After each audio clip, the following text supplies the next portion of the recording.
s'il devait jamais y avoir une troisième guerre mondiale. Elle ne commencera probablement pas par des chars traversant l'Europe. Elle débutera par des missiles, drones, guerres électroniques et attaquera les menaces avant qu'elle ne quitte la base. Des systèmes de haute technologie qui ressemblent plus à quelque chose sorti d'un film de science-fiction qu'à un champ de bataille. C'est ce que la Chine a voulu montrer le 3 septembre 2025 lors du défilé du jour de la victoire de l'armée populaire de libération à Pékin, nommé Conférence pour les 80 ans de la victoire du peuple chinois. La guerre de résistance contre l'agression japonaise et la guerre mondiale antifasciste. Eh bien, c'est tout un intitulé. Le défilé annuel commémore la défaite du Japon et la contribution chinoise à la fin de la Seconde Guerre mondiale. Mais cette année, la menace de déclencher la Troisième Guerre mondiale était exposée. Le défilé était une vitrine de toutes nouvelles armes, la plupart réelles, mais pour la plupart encore non testées au combat. Certaines relèvent de prouesses d'ingénierie. Drones avancés, défenses laser, missiles hypersoniques. D'autres viennent juste d'être produites ou sont en développement, donc personne ne sait encore comment elles réagiront lorsqu'il le faudra. La Chine a souvent affiché des ambitions plutôt que du matériel concret lors de ses défilés à des fins de propagande. Mais c'est là tout le problème. Avec un pays aussi secret et fermé que la Chine et un dirigeant comme Xi Jinping, ces armes pourraient représenter l'avenir de la guerre. Bien que beaucoup d'entre elles soient actuellement déployées, il se peut qu'il ne s'agisse encore que de prototypes à des années de la fiabilité, ou bien de rêves en fibre de verre encore sur la planche à dessin. Ce qui fonctionne en laboratoire pourrait ne pas tenir sur le terrain.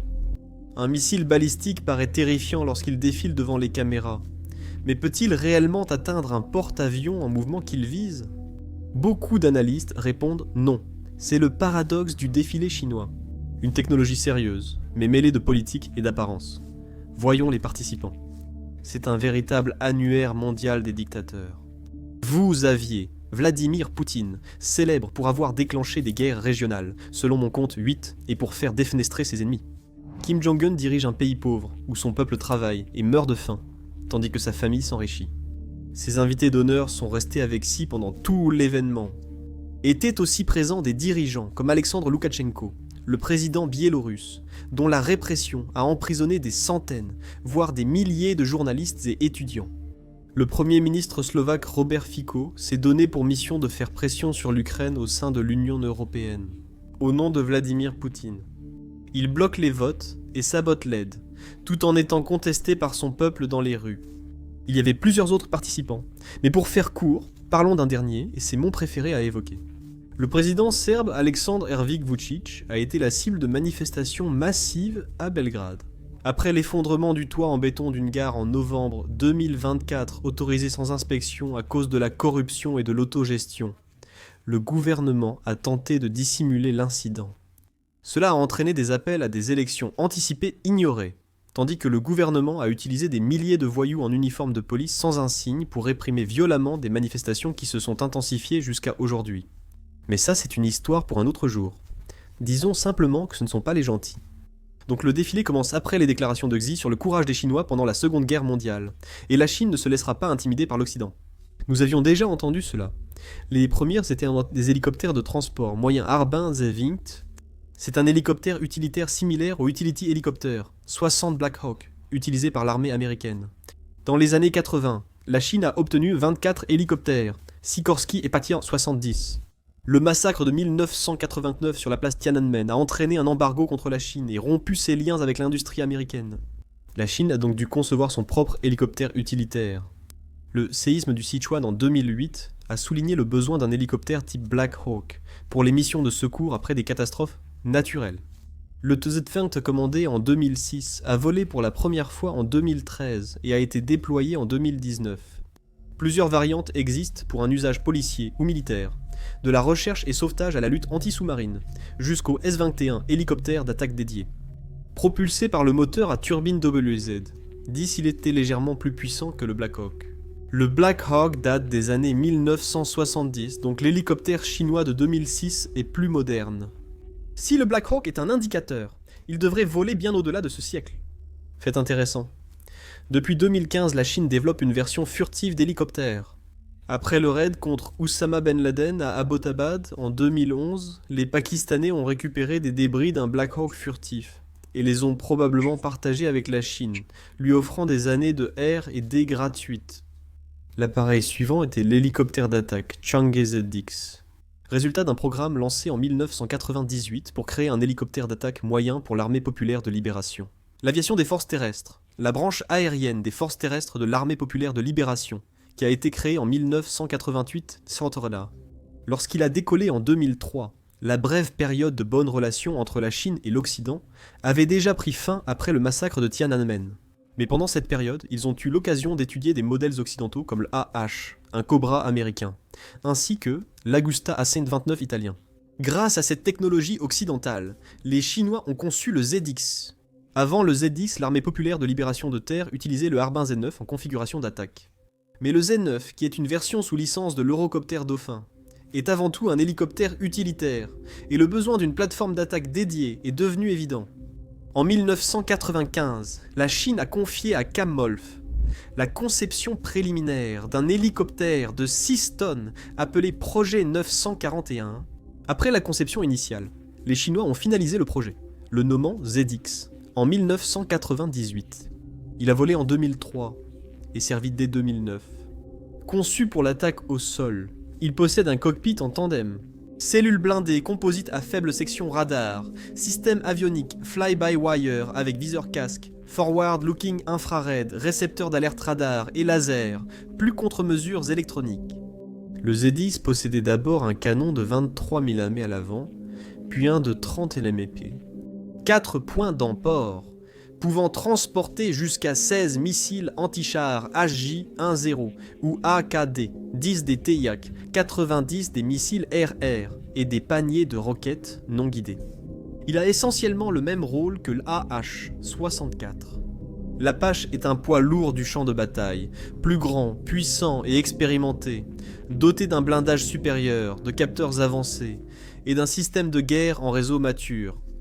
Alors que le ZX chinois est un hélicoptère plus léger et plus compact, je dirais qu'en combat, oui, l'Apache l'emporte.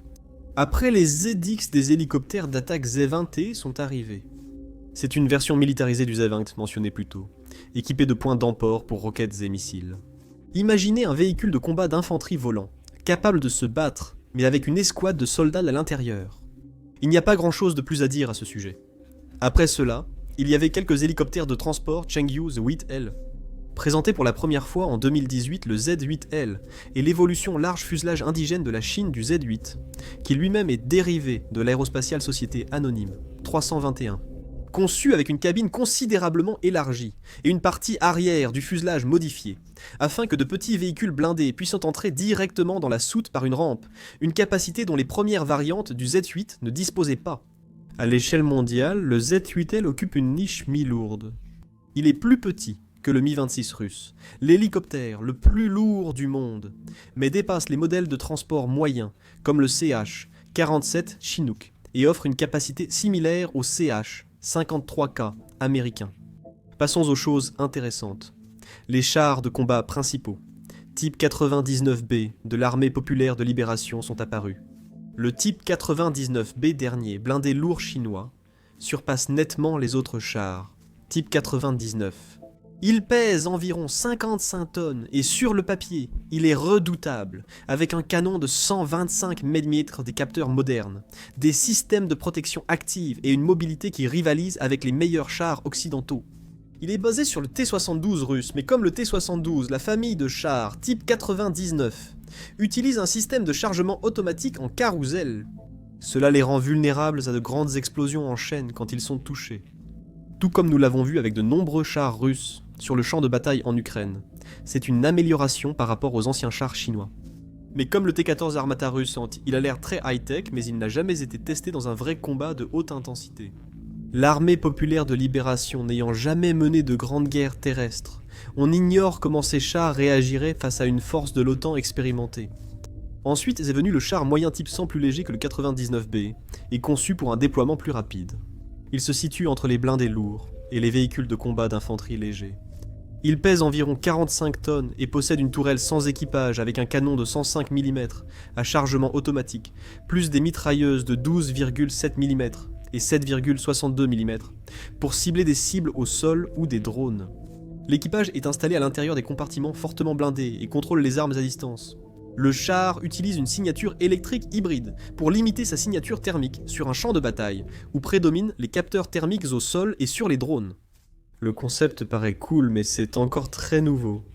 Les chars moyens sont souvent des compromis, moins protégés que les chars lourds et moins agiles qu'un véhicule de combat d'infanterie. Avec les attaques par le dessus devenant courantes, combien de temps ces deux mitrailleuses tiendront-elles ? Comme d'autres technologies chinoises, elles défilent en parade avant d'être testées en combat. Il est difficile de savoir si l'armée populaire de libération a trouvé le bon équilibre ou si elle a simplement construit une autre pièce de parade. Aux côtés des chars se trouvaient les nouveaux véhicules de soutien type Scent, conçus pour opérer avec les chars et couvrir leurs zones les plus vulnérables. Ils utilisent le même châssis et la même protection blindée renforcée que le type 100, mais possèdent un 30 mm au lieu du 105 mm. Le Global Times a observé lors du défilé que le char Type 100 et le véhicule de soutien avaient une allure futuriste, muni de divers capteurs photoélectriques sur la tourelle et la carrosserie. Les deux disposent d'une station d'armes télécommandée et de systèmes de protection active. La version véhicule de soutien n'a pas de missile anti-char, ce qui est étonnant pour un char avec un canon aussi petit. Cependant, une chose que le véhicule de soutien possède, c'est un emplacement à l'arrière du véhicule, pour accueillir un drone à voilure tournante. Cela pourrait grandement améliorer la connaissance du champ de bataille entre le type 100 et ses véhicules de soutien en réseau. Le plus intéressant était peut-être le casque des membres d'équipage. Ils portaient un casque de réalité augmentée futuriste. Ça semble cool, mais qui sait ? En 2018, les Russes ont présenté un robot de combat à un forum technologique, mais c'était seulement un homme nommé Boris à l'intérieur. Après les chars, le véhicule canon d'assaut ZTL-11 est passé au premier plan. Cette plateforme d'artillerie à 8 roues ressemble à un Striker américain ou à un Centauro italien. Le concept est solide. Offrir un appui-feu rapide et mobile à l'infanterie, avec un gros canon pour détruire un mur ou un bunker. Mais même si le concept était logique, comme nous l'avons vu avec le Striker, son application est assez difficile à cerner. Les Strikers, regroupés avec l'infanterie comme force de réaction rapide, restaient inefficaces. En Pologne, un concept similaire a été envisagé mais abandonné. Installer un gros canon sur un simple camion blindé en fait une cible et réduit sa survivabilité car ce n'est pas un char. Le ZTL-11 utilise le châssis du type 08 qui compte 33 versions différentes selon Wikipédia. Des ambulances blindées tout-terrain à ce canon anti-char. La famille Bakimov type 08 et le ZTL-11 sont tous entièrement amphibies. C'est impressionnant. Pourtant, comme pour le Striker de l'armée la plus expérimentée, il reste difficile de trouver une place à cette arme. Pourtant, les Chinois en ont et les exhibent sans hésiter. Le Norinco ZBL 09, variante de la famille. Type 0809 est un véhicule de combat d'infanterie. Il transporte une escouade de 7 soldats au combat dans un véhicule blindé, puis leur offre couverture et appui-feu. Il dispose d'un canon de 30 mm, d'une mitrailleuse coaxiale 7,62 mm et de 3 missiles anti-chars. Il résiste à des obus de 127 mm à l'avant et à des tirs de 7,62 mm sur les côtés. Il n'est pas totalement pare-balles, mais protège des tirs d'armes légères et des éclats d'obus, ce qui est déjà mieux que rien. Ensuite, dans le défilé, nous avons l'obusier automoteur PLL 09, un autre membre de la famille type 0809, cette fois dans une variante d'artillerie de campagne. Vous vous rappelez quand j'ai dit que les châssis type 08 existent en 33 versions ? C'est vrai, soit 2 de plus que Baskin-Robbins. En résumé, rien à signaler. C'est le Naringo 8x8 avec un obusier de 122 mm et on continue. La Armée populaire de libération a ensuite présenté une nouvelle génération de véhicules de combat aéroportés chenillés, conçus pour être largués depuis des avions Ik-20, transformant les parachutistes en forces blindées mobiles après l'atterrissage. Les véhicules incluent un transport de troupes blindé, faiblement armé, mais doté de missiles, d'un lance-grenade et d'une mitrailleuse. Aussi, un véhicule de combat d'infanterie avec missiles anti-chars et 30 mm. Ce dernier nouveau véhicule d'assaut aéroporté était un système de mortier chenillé pour le tir indirect. Un classique, mais efficace au combat quand l'adversaire est retranché et hors de vue. Ensemble, ils créent une plateforme modulable pour l'appui-feu, la reconnaissance ou la logistique, formant des équipes interarmes autonomes avec les troupes aéroportées. Tous trois disposent d'un blindage réactif, de systèmes de défense active, de postes d'armes télécommandés et d'une meilleure conscience situationnelle via des capteurs photoélectriques avancés. Les analystes chinois voient en ce lancement comme un progrès majeur en mobilité, survivabilité et automatisation, donnant aux troupes aéroportées de l'Armée populaire de libération un réel avantage blindé derrière les lignes ennemies. La formation suivante à défiler était une unité d'artillerie à longue portée, mais l'artillerie à longue portée reste de l'artillerie à longue portée, et cela depuis un siècle. Les munitions sont intéressantes, mais c'est un sujet pour plus tard.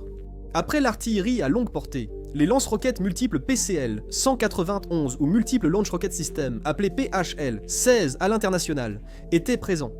Il est relativement nouveau, étant entré en service en 2019. C'est un système monté sur un 8-18 qui fonctionne en batterie de 6 camions, chacun équipé de 8 lanceurs. Une batterie peut lancer 48 missiles en une salve. La batterie comprend également un véhicule de commandement et de contrôle, plusieurs camions porteurs pour le rechargement, un camion météorologique et des véhicules de soutien pour la maintenance ou la récupération si nécessaire. Les lanceurs sont en 2 rangées de 4, ou 2 plus grands pour les missiles de 750 mm. C'est une version améliorée du lance-roquette multiple AR, 3 de Narinco, exporté depuis 2010. Il peut emporter différents missiles, dont des roquettes de 300 mm et 370 mm. Il peut aussi être équipé d'un missile balistique Fire Dragon de 750 mm ou d'un missile anti-navire TL-7B. Ces essais de portée maximale précise, avec des missiles de 750 mm, ont atteint environ 500 km, dépassant ainsi le HIMARS américain. C'est une arme redoutable, classée parmi les meilleurs lance-roquettes multiples au monde. Ensuite, pour divertir Xi Jinping et ses sbires, il y avait le missile naval HHQ-9C. Il peut être lancé depuis des navires en mer. Contrairement au HQ-9 classique, il possède un nouveau propulseur. C'est un dérivé de la série russe S-300. Il possède aussi un guidage track via missile similaire à celui du missile américain MM-104 Patriot. Ils l'ont sûrement acheté à Israël ou à l'Allemagne pour l'ingénierie inverse. Le missile, doté d'une portée de 300 km, est très précis grâce à un guidage inspiré de modèles américains et israéliens. Ce missile fait 68 mètres de long, pèse 2 tonnes et possède un moteur à propergol solide monobloc. Il a aussi été largement exporté. Le Maroc, le Turkménistan, l'Ouzbékistan, le Pakistan et l'Égypte ayant tous adopté le concept. Peu d'armes chinoises sont exportées, donc celle-ci est sûrement importante. Il peut intercepter des missiles balistiques à longue portée et en phase terminale, avec des performances proches du PAC-3 Patriot. Bien que non utilisé au combat par l'Armée populaire de libération, son exportation depuis 2000 suggère qu'il s'agit d'une arme redoutable, surtout sachant que le HQ-9 s'est inspiré du guidage du Patriot, réputé performant. Ensuite, il y avait le HQ-16C, c'est principalement un missile intercepteur naval de moyenne portée, mais il peut également être tiré depuis la terre et constitue une version améliorée dérivée de la famille de missiles Buk russe. Il a été développé par l'Académie de Shanghai des sciences du vol spatial et devrait avoir une portée plus longue que les missiles précédents. Il est lancé verticalement, grâce à un lancement à froid, où il est éjecté de son conteneur à l'aide d'un gaz inerte comprimé, probablement de l'azote. Après lancement, il se guide semi-activement vers la cible. Puis, le HQ, 10 à missiles courtes portées avec lanceur articulé, s'oriente très rapidement vers la cible. Son lanceur peut contenir 24 HQ-10 et aurait un temps de réaction de 6 à 8 secondes, avec un lancement en moins de 10 secondes. Le missile utilise les imageries infrarouges pour cibler et a une portée d'environ 9 km. Le HQ-10 est en service depuis 2013, mais le défilé de la victoire de l'Armée populaire de libération a révélé pour la première fois la variante A. Nous entrons dans l'ère spatiale. Le LX est un système laser à haute énergie utilisable sur navires et au sol. Nous n'en savons pas beaucoup à son sujet, mais des armes similaires comme l'Iron Beam en Israël et le Trisop en Ukraine nous l'ont déjà montré. Les armes laser peuvent fonctionner avec une précision incroyable et une portée correcte. Je n'en sais pas beaucoup plus sur ce laser, mais un système similaire a été testé avec succès en 2024 sur un transport amphibie type 071 de la marine de l'Armée populaire de libération. Beaucoup de pays développent des armes à énergie concentrée, y compris les États-Unis, l'Inde, Israël, l'Ukraine, la Russie, l'Allemagne, le Royaume-Uni et la Turquie. Ensuite, le LX-1 était accompagné d'une formation de 4 missiles anti-navires. Le missile de croisière supersonique YJ, 15 à propulsion ramjet, doté d'une conception à 4 entrées d'air pour alimenter la réaction à l'intérieur du missile. Nous voyons ce missile pour la première fois, donc nous en savons peu. Le missile anti-navire hypersonique IJ-19 utilise un statoréacteur pour atteindre Mach 10 ou plus.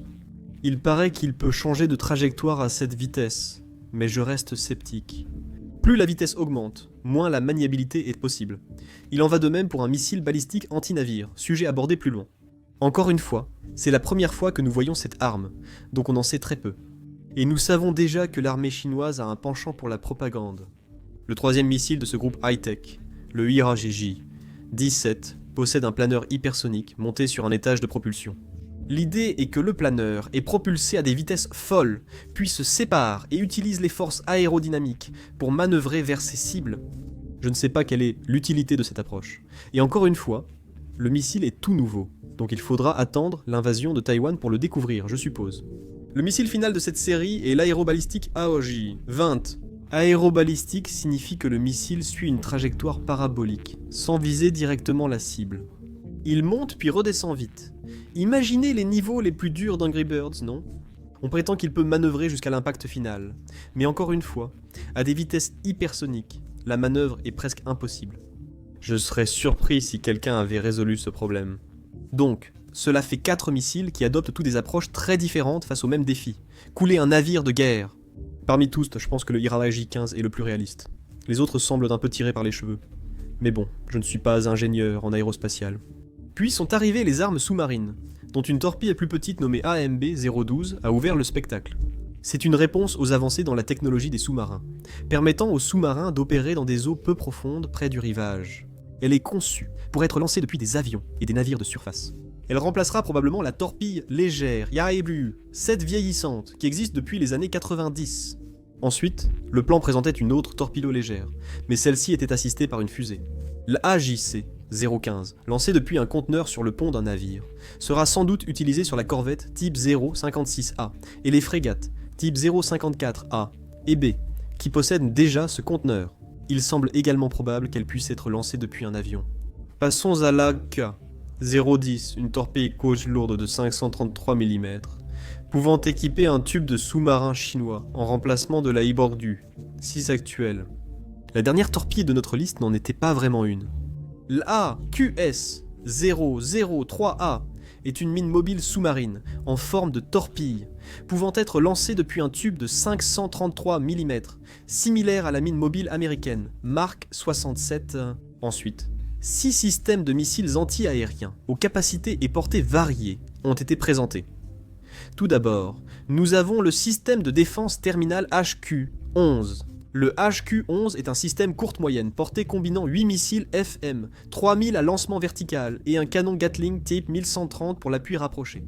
Les missiles atteignent 30 km contre les avions et 20 km contre les missiles avec guidage inertiel, commande et autodirecteur radar actif. Le système est monté sur un châssis 8x8 et est accompagné d'un camion radar équipé d'un radar à réseau phasé rotatif. C'est proche du Pantsir Saint russe, qui, grâce à son radar intégré, fonctionne seul sur un seul camion. Il y a aussi le HQ-9C déjà évoqué, et sa version navale, le HHQ-9C. Le HQ-9C est un système sur camion. Chaque véhicule a 8 roues, ayant 4 lanceurs verticaux avant-tir. Le HQ-9C, comme la version embarquée, n'a pas de propulseur d'appoint.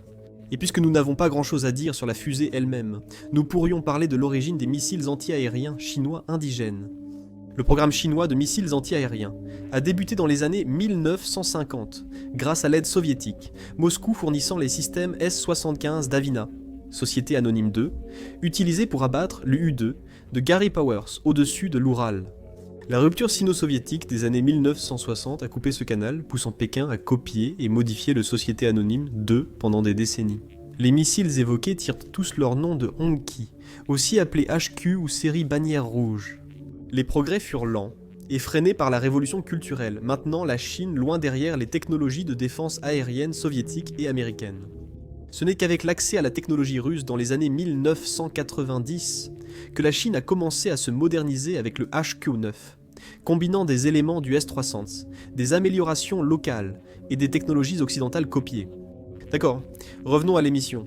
Nous avons ensuite vu le système de missiles HQ-20 monté sur camion, pouvant transporter au moins 8 petits intercepteurs.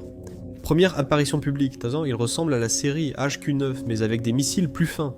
On ignore beaucoup sur ces systèmes, mais les analystes pensent qu'il s'agit d'un système de moyenne portée, entre le HQ-11 et le HQ-22. Nous allons aborder ce sujet. Le HQ-22, en service depuis 2019, est un système à moyenne et longue portée.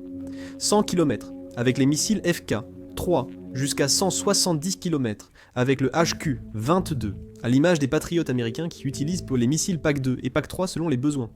Une batterie HQ-22 comprend 4 à 8 véhicules de lancement et un camion radar pouvant suivre jusqu'à 6 cibles à la fois. Le missile utilise un guidage radar semi-actif, mais peut être commandé depuis le camion radar en cas de brouillage. En 2019, la Serbie a acquis plusieurs HQ-22, devenant le premier pays européen à importer ce système chinois. En 2021, l'Inde a signalé le déploiement d'unités HQ-22 chinoises près de la frontière du Ladakh. Parlons de voisins amicaux. Après le HQ-22, nous verrons des missiles antibalistiques intéressants, à commencer par le HQ-19. Le HQ-19 est le nouveau missile chinois antibalistique, missile antibalistique et anti-satellite, arme anti-satellite. Variante avancée du missile solaire longue portée HK-9, développé dans le cadre du programme 863 dès les années 1990. Il a été testé avec succès en 1999, prouvant sa capacité à engager des cibles à haute altitude et grande vitesse. Le système est opérationnel depuis 2018 et a été présenté au Salon aéronautique de Zhuhai en 2024. Conçu pour intercepter des missiles balistiques de portée moyenne et intermédiaire en phase de milieu ou terminale, jusqu'à 200 km d'altitude. Le HQ-19, comparable au THAAD américain, pourrait intercepter des missiles balistiques intercontinentales et des satellites en orbite basse. Le système utilise un guidage radar et infrarouge, avec un moteur fusée à propergol solide 2 étages, double impulsion, atteignant environ 260 secondes d'impulsion spécifique. Le missile emploie un intercepteur à impact direct en fibre de carbone, résistant à 60 G lors des manœuvres. La question des forces G sera abordée plus tard dans la discussion, alors gardez ce chiffre de 60 G en tête. En juin 2025, le Pakistan a annoncé vouloir acquérir le HQ-19, montrant l'intérêt mondial pour la défense antimissile chinoise. Le missile antibalistique suivant, le HQ-29, était sans doute le plus intéressant du défilé à mes yeux. Le HQ-29 missile de 75 mètres est conçu pour intercepter les missiles balistiques dans l'espace avant leur rentrée atmosphérique. Avec une portée annoncée de plus de 500 km, il est similaire à l'intercepteur à récupération de missiles 161 SM-3 Block 2A employé par les États-Unis pour la défense antimissile en phase intermédiaire ou la neutralisation de satellites. Il n'y a pas beaucoup d'informations disponibles sur ce missile, mais le fait que nous déplacions nos batailles dans l'espace est assez profond. Il y a 100 ans, la voiture était nouvelle, et les zones rurales utilisaient encore des charrettes à chevaux. C'est incroyable de voir à quel point nous avons progressé aussi rapidement, et notre façon de faire la guerre en est le reflet. Bien que ce soit des armes de guerre, elles me rendent fier de mon humanité. Après les missiles, nous avons vu le véhicule tout-terrain Dongfang Mengshi, un peu comme un Humvee, mais avec 6 roues équipé d'un laser de 10 kW. Ensuite, un camion de défense aérienne.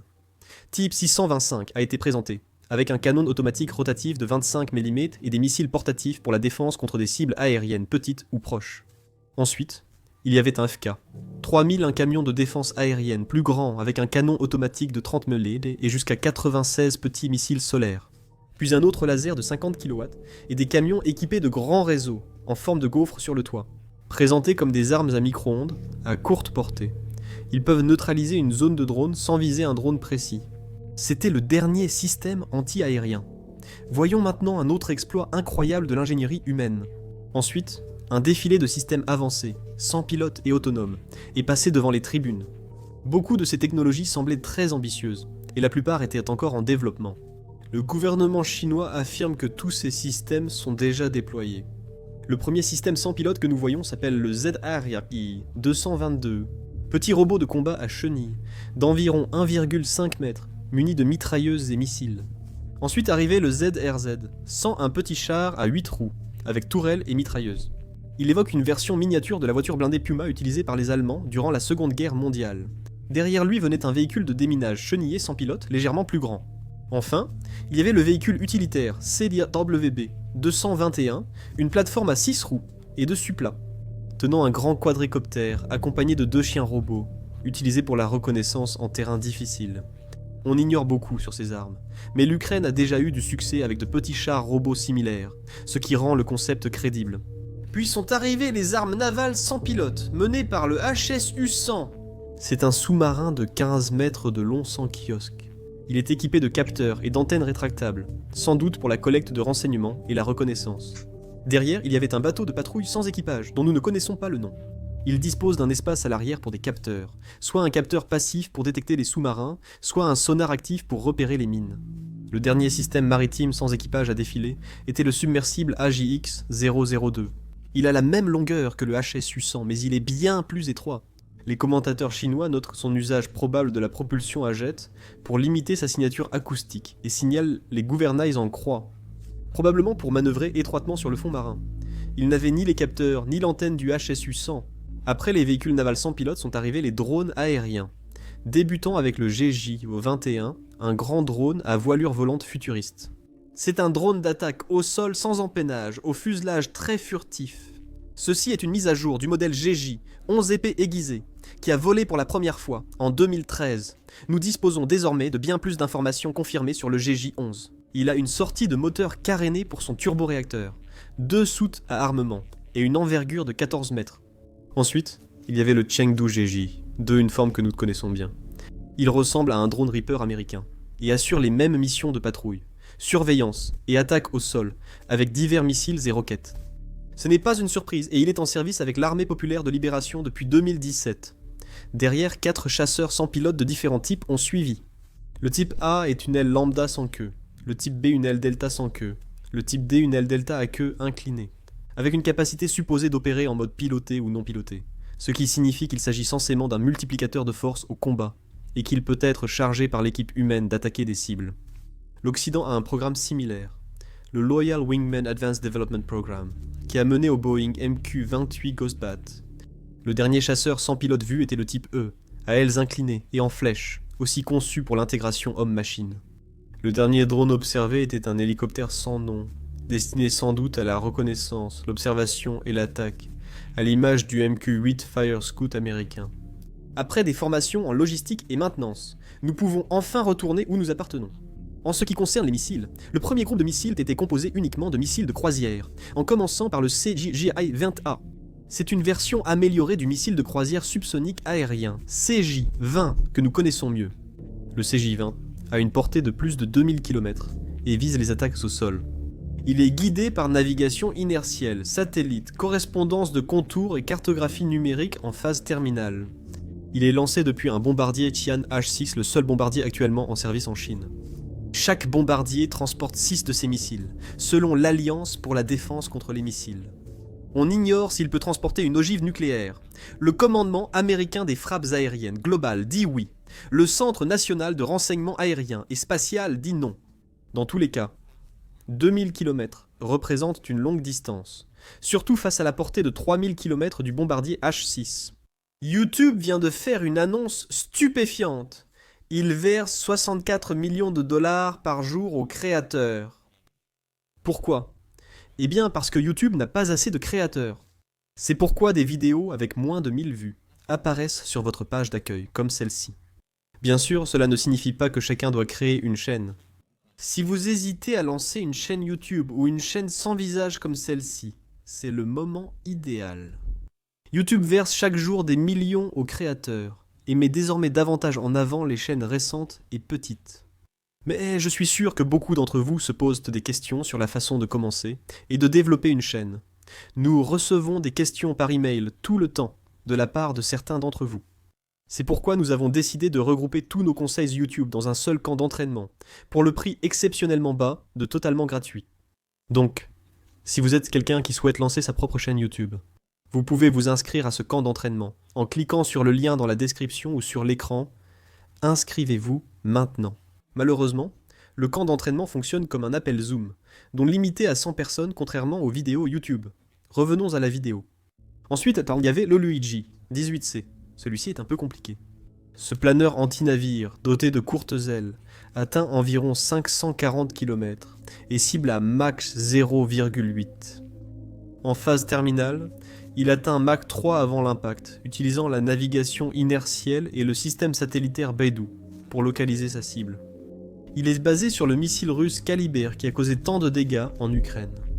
Ce qui est fou, c'est que cette variante particulière est conçue pour être dissimulée à l'intérieur d'un conteneur d'expédition. Et puis il y a le CJ-1000 qui est un statoréacteur à combustion supersonique fonctionnant à l'air et qui vole à des vitesses hypersoniques contre des navires ou d'autres cibles mobiles. Nous savons peu de choses sur lui. Selon l'expert militaire chinois Qiao Yongling, le CJ-1000 est une version améliorée du CJ-100, présenté en 2019. Grâce à sa vitesse et sa maniabilité, le CJ-1000 viserait des cibles de grande valeur, bien défendues et sensibles au temps, selon l'expert. Abordons la série de missiles hypersoniques, à commencer par le Yuekai-J, 21 missiles balistiques anti-navires hypersoniques chinois. Il a intégré la marine de l'armée populaire de libération vers 2022, et la version aéroportée KD-22 a suivi en 2024. Selon l'armée populaire de libération, il vole à une vitesse comprise entre Mach 6 pendant la phase intermédiaire et jusqu'à Mach 10 lors de sa phase terminale. Sa portée est de 1000 à 1500 km, et il dispose d'une navigation inertielle et de capteurs radar infrarouges. Initialement déployé via des systèmes de lancement vertical sur les destroyers de type 055, le bombardier H-6 peut transporter jusqu'à 4 exemplaires de la version KD sous ses ailes.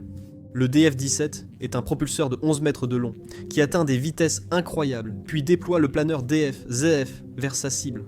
Cette arme doit servir de première frappe dans un conflit autour de la première chaîne d'îles, alors que les défenses aériennes restent intactes. Selon une source militaire américaine, elle reste très maniable même à Mach 10. Les mêmes responsables au Paplaras ont parlé de sa précision, capable de toucher à quelques mètres d'une cible. Le DF-26 est un missile balistique chinois à portée intermédiaire, surnommé tueur de Guam, pour sa capacité à frapper Guam avec des ogives conventionnelles ou nucléaires. Il a une portée de 4000 km et une conception à 2 étages à propagole solide, haut d'environ 14 mètres et pesant près de 20 tonnes. Il est lancé depuis des lanceurs érecteurs sur camion. Le système de charge utile modulaire du DF-26 permet aux opérateurs d'utiliser l'un ou l'autre type d'ogive selon la mission.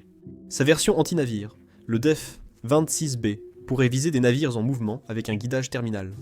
La production chinoise atteint environ 250 lanceurs opérationnels, en 2024 d'autres sont en préparation. Ceci en fait un pilier de la stratégie de déni d'accès de l'armée populaire de libération en Asie-Pacifique. Les analystes considèrent ce missile comme l'un des plus dangereux de l'arsenal chinois, capable de frappes précises et compliquant la défense américaine en cas de conflit. Je ne suis pas tellement sûr de l'affirmation selon laquelle il peut toucher un navire en mouvement, même si j'étais un peu sceptique lorsque j'ai entendu cette affirmation il y a quelque temps. J'ai fait les calculs. Une correction de trajectoire de 10 km, soit la distance parcourue par un porte-avions après un lancement. Il faut du temps pour monter et redescendre de l'espace. Ce que j'ai appris, c'est qu'une vitesse Mach 10 dans l'air plus dense de notre atmosphère exercerait environ 240 kg de force sur une aile d'1 mètre. Le DF-26 atteint Mach 20. Donc, le ciblage précis d'un navire en mouvement qui ne fait que 76 mètres de large me semble un peu exagéré. Encore une fois, j'utilisais les chiffres généraux, comme 10 minutes pour atteindre l'espace et 10 km de mouvement aléatoire. Mais si vous vérifiez ces chiffres, ils sont à peu près exacts pour ce calcul. Ensuite, il y a 5 missiles SOT nucléaires, le Juliang, 1 le Juliang, 3 le DF, 61 le DF, 31 BJ, et enfin le DF, 5 Céan. Le défilé de la victoire du 3 septembre a été la première fois que nous avons vu le Juliang 1. C'est le premier missile balistique aéroporté à capacité nucléaire officiellement reconnu par la Chine, complétant sa triade terrestre, maritime et aérienne. Monté sur le H-6, le Yuliang, un dérivé du DF-21 à propergole solide à 2 étages, aurait 2 configurations, ogive à double cône ou planeur hypersonique. Sa portée effective annoncée atteint jusqu'à 8000 km, ce qui étend considérablement la capacité de frappe de la Chine grâce à l'altitude et à la vitesse de l'appareil porteur. Le Juliang 3 est le missile balistique lancé depuis un sous-marin à propergole solide de 3e génération de la Chine. Il est désormais déployé sur les sous-marins de classe Jin Type 0, 94, à chacun pouvant emporter 12 Juliang 3, avec des plans futurs pour le type 096 plus furtif. Cela représente une amélioration significative par rapport à l'ancien Juliang 2. Testé entre 2018 et 2019, réarmé sur sous-marin, en 2022, il a été dévoilé au défilé de la victoire en 2025. Il procède à un lancement à froid pour sortir du conteneur avant de s'allumer. Avec une portée de 9000 à 12000 km, le Juliang 3 peut atteindre l'Amérique ou l'Europe depuis des eaux sûres, proches de la Chine. Il transporterait plusieurs véhicules de rentrée indépendants, possiblement 3 à 5 ogives ou contre-mesures. Guidée par des systèmes satellites astro-inertiels et BeiDAO, la navigation astro-inertielle est un sujet très intéressant dont nous devrions parler bientôt. C'est un véritable bouleversement pour la stratégie nucléaire maritime de la Chine, car elle est très en retard par rapport aux États-Unis et à la Russie en ce qui concerne la taille de sa flotte de sous-marins. Elle exploite seulement 6, type 94S, chacun transportant 12 missiles. Certes, 72 missiles balistiques intercontinentaux nucléaires semblent de nombreux, et ils le sont. La Russie possède 13 sous-marins nucléaires, chacun avec 16 missiles balistiques, soit 208 au total. Sous l'eau, ailleurs dans le monde, les États-Unis sont armés de façon similaire. Bien que la Chine construise vite ses sous-marins, elle reste loin derrière les autres grandes puissances. Avoir une arme à longue portée est essentiel pour eux, car le monde est immense. Arrivant sur un énorme transporteur à 16 roues, le DF-61 mesurait bien plus de 20 mètres de long. C'est sans doute le remplaçant du DF-41. Les améliorations restent inconnues. Mais on pense que le DF-61 a une portée de 12 000 à 15 000 km et peut transporter plusieurs véhicules de rentrée indépendamment ciblables. C'est un équivalent du Minuteman 3 américain ou du Raketnaya Sistema 24 Yar russe. Le nouveau DF-61 paraît proche du DF-41 en taille et déploiement. Tous deux dépassent des deux extrémités de leurs énormes conteneurs. Cela suggère un successeur évolutif, ou une conception parallèle pour diversifier l'arsenal nucléaire chinois. Malgré des spécifications secrètes, les analystes estiment qu'il pourrait surpasser le DF-41 par sa portée, sa charge utile, sa flexibilité ou sa survie. Son apparition aux côtés des missiles lancés depuis un sous-marin Juliang 3 et du Juliang, un lancé depuis les airs, souligne la menace que Xi Jinping fait peser sur le monde.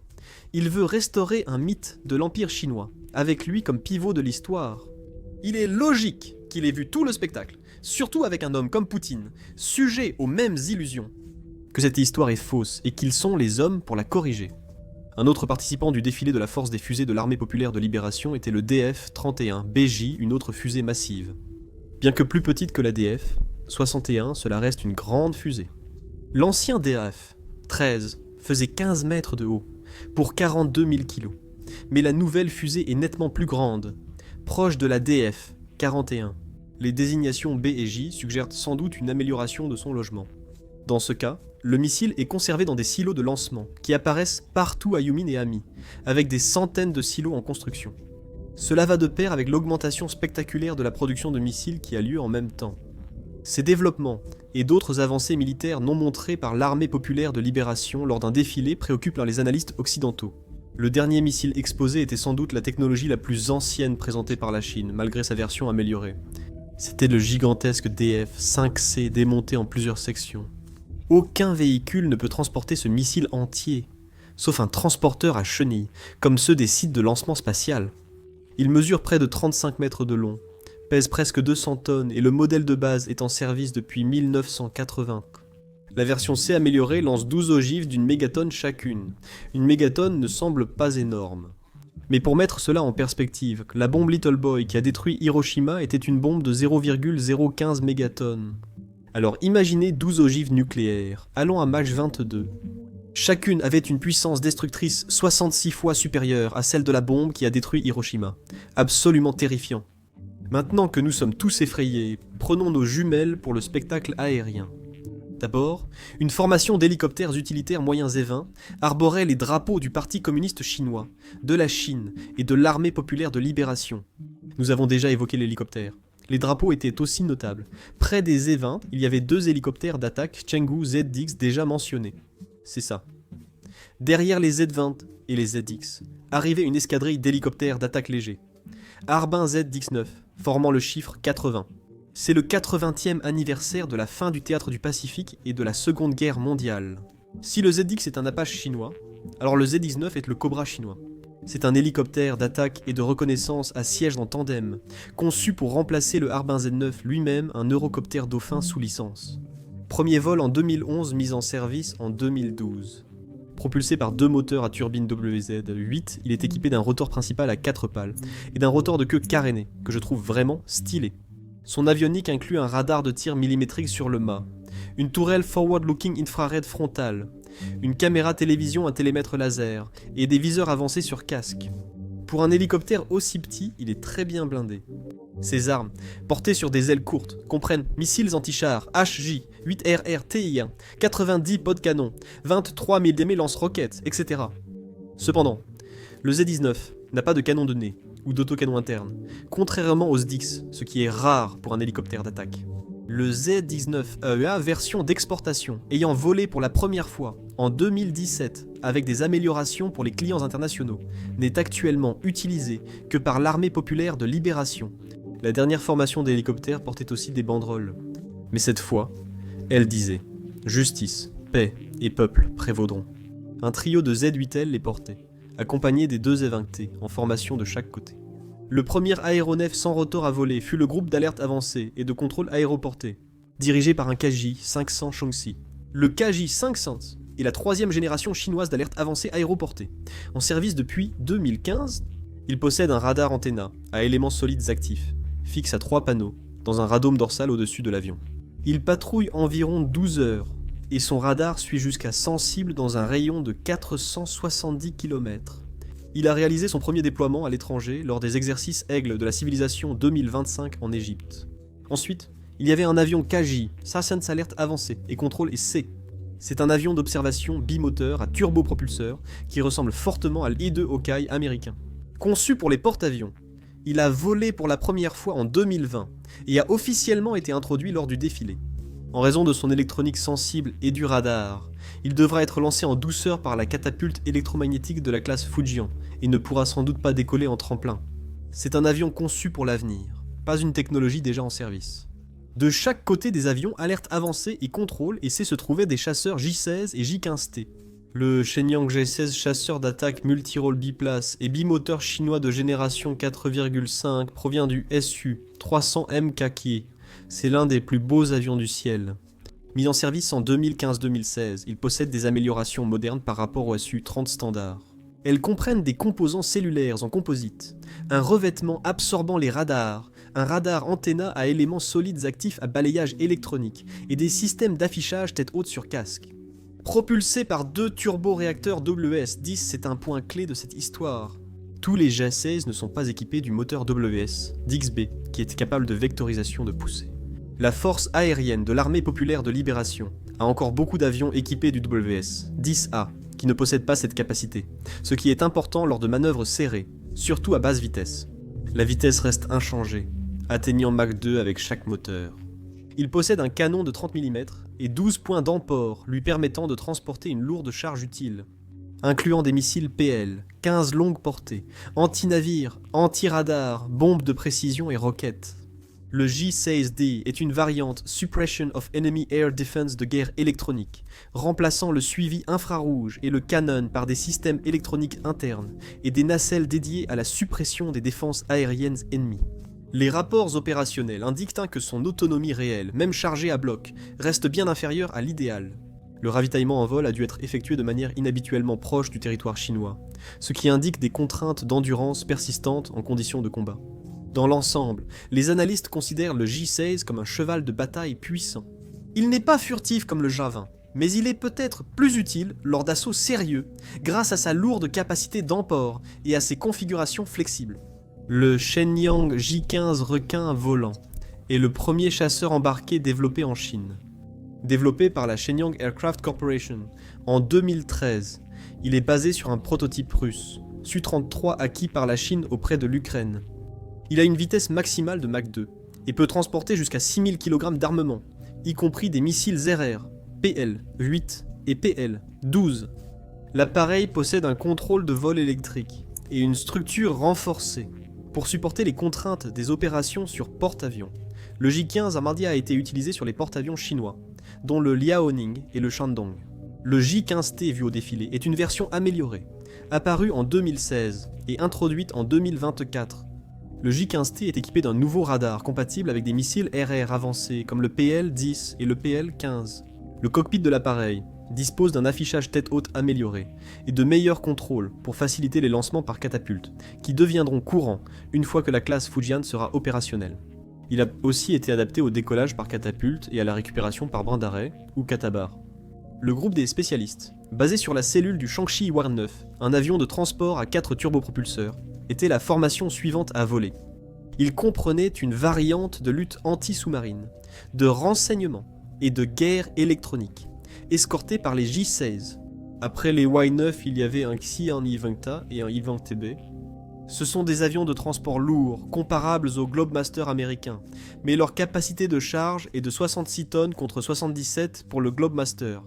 Ensuite, nous avons vu les bombardiers. La Chine n'en fabrique qu'un seul, le Xi'an H6. C'est une version sous licence du Tu-16 soviétique, largement modifiée depuis le design d'origine, datant de 70 ans. Les versions K, J et N ont été présentées lors du défilé.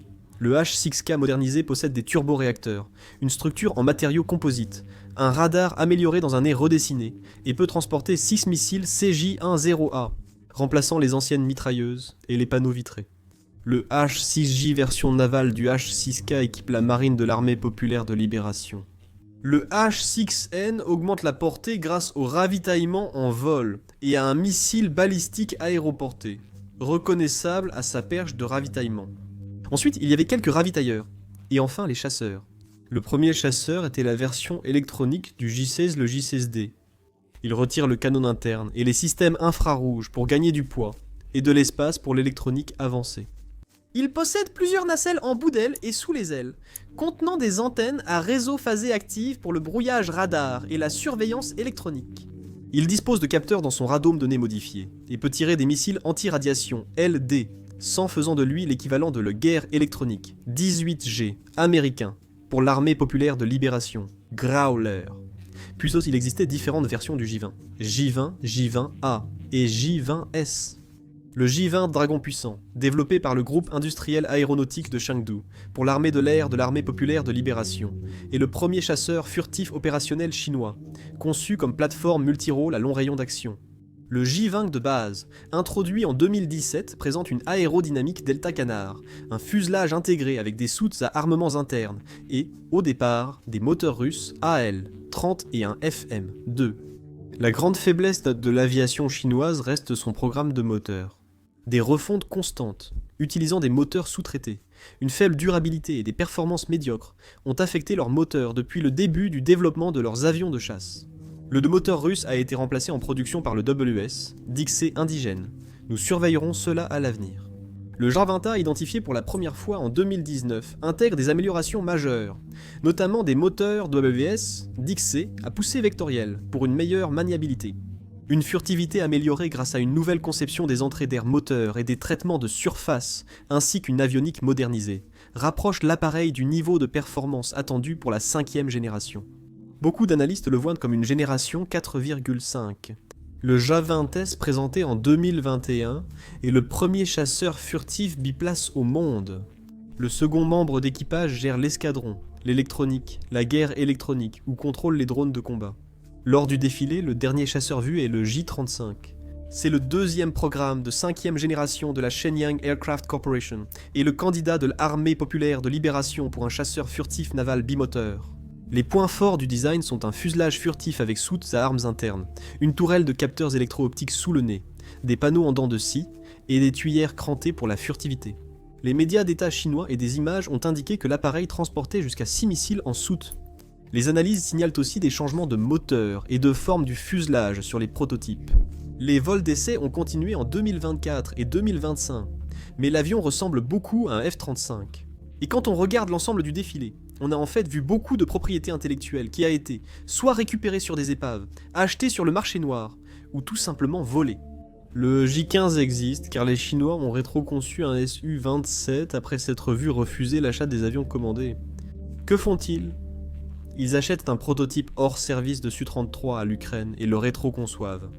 Cela nous amène à notre dernier point, l'espionnage industriel chinois.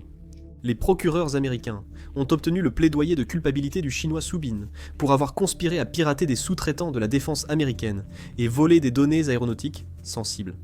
Le ministère de la Justice et le FBI déclarent que Su et ses complices ont obtenu et traduit des fichiers techniques protégés sur diverses plateformes américaines, incluant le C-17 ainsi que les avions de transport et chasseurs furtifs F-22 et F-35. Il a transmis ces documents à des contacts militaires et aéronautiques chinois. Su a plaidé coupable en mars 2016 et a ensuite été condamné dans l'affaire pénale aux États-Unis. Le gouvernement américain a cité cette affaire pour illustrer comment l'armée populaire de libération vise la propriété intellectuelle aérospatiale. En ce qui concerne le J-35 des responsables américains, et divers commentateurs l'ont souligné. Des cas comme celui de Su Bin illustrent un vaste schéma d'espionnage chinois via le cyberespace et la chaîne d'approvisionnement, observé ces 10 dernières années. La Chine a ainsi obtenu des données d'ingénierie, des protocoles de test et des documents de conception, accélérant nettement l'apprentissage de ces programmes. Ce défilé montrait des technologies impressionnantes, mais combien sont vraiment chinoises ?